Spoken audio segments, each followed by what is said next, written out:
सारी कथा में एक बात बार बार संत महिमा की आती है कि भगवान श्री राम जब भी कोई कार्य करते हैं तो उसमें संत की भूमिका कोई आगे कर देते हैं।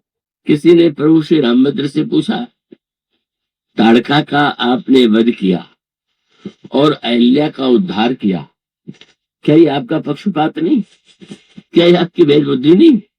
एक नारी का आपने वध किया और एक नारी का आपने उद्धार कर दिया। तो प्रभु ने विनम्र भाव से यही कहा, मैं करने वाला कौन होता हूं? ताड़का को देख करके गुरुजी ने कहा मारो, मैंने मार दिया, और अहिल्या को देख के गुरुजी ने कहा इसका उद्धार करो, तो मैंने उद्धार कर दिया। तो फिर आपके गुरुजी पक्षपाती होंगे?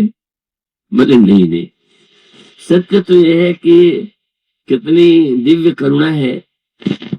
अहिल्या को क्या मिला? वही तो गुरुजी ने कहा कि अपने चरण की धूल का स्पर्श कराओ, परशुत पद पाउन। अहिल्या को भगवान का पद मिला और ताड़का को क्या मिला? बाण भले ही चला पर एक ही बाण प्राण हरि लीना, नीन जानते निज पद दिए। पद दोनों को मिला, संत दोनों का कल्याण करा रहा है।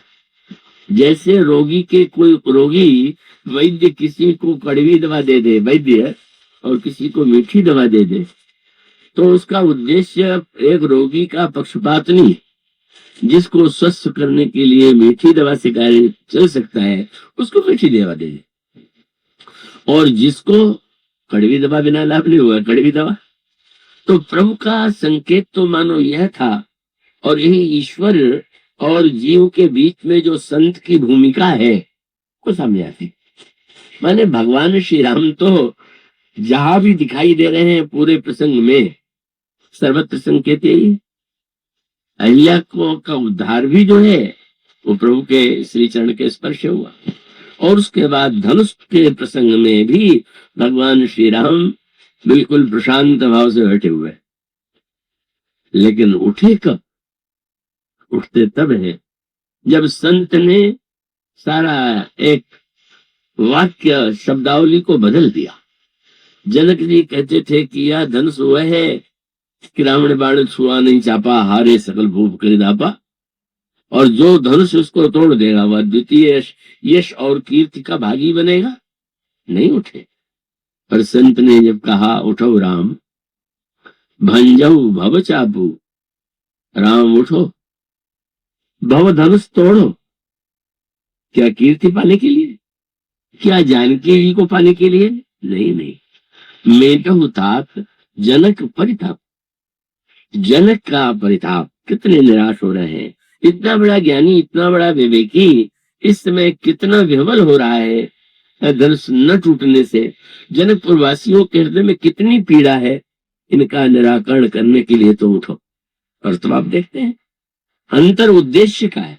इसलिए इस रामायण की जो चौपाई नित्य पढ़ी जाती है उसमें पानी के साथ साथ एक शब्द आता है कि मत कीरति गति भूति भलाई, जब जेहि जतन जहां जेहि पाई। जब जिस जत्न से जिसने जहां पाया, और उसके सार्थकता दिखाई पड़ती है। भगवान श्री राम कीर्ति के लिए नहीं, कष्ट निवारण करने के लिए। और कष्ट निवारण करने में भी वहां पर भी आप जब धनुष के पास पहुंचते हैं तो गुरु ही प्रणाम मन ही मन की ना। गुरुदेव आपने वहां से आज्ञा दे के भेजा, अब इसके तोड़ने का संकल्प तो आपका ही है, आपकी कृपा से टूट जाए। और वो धनुष अपने आप टूट जाता है। और उस समय भगवान श्री राम को कैसी अद्भुत कीर्ति प्राप्त हुई। विश्व विजय जस जानकी पाई, ऐसी दिव्य कीर्ति मही पाताल नाक जस बाप व्यापा, क्या बोले राम भरी से भंजो चापा। धन्य है श्री राम जिन्होंने धनुष तोड़ करके सीता का वर्ण किया।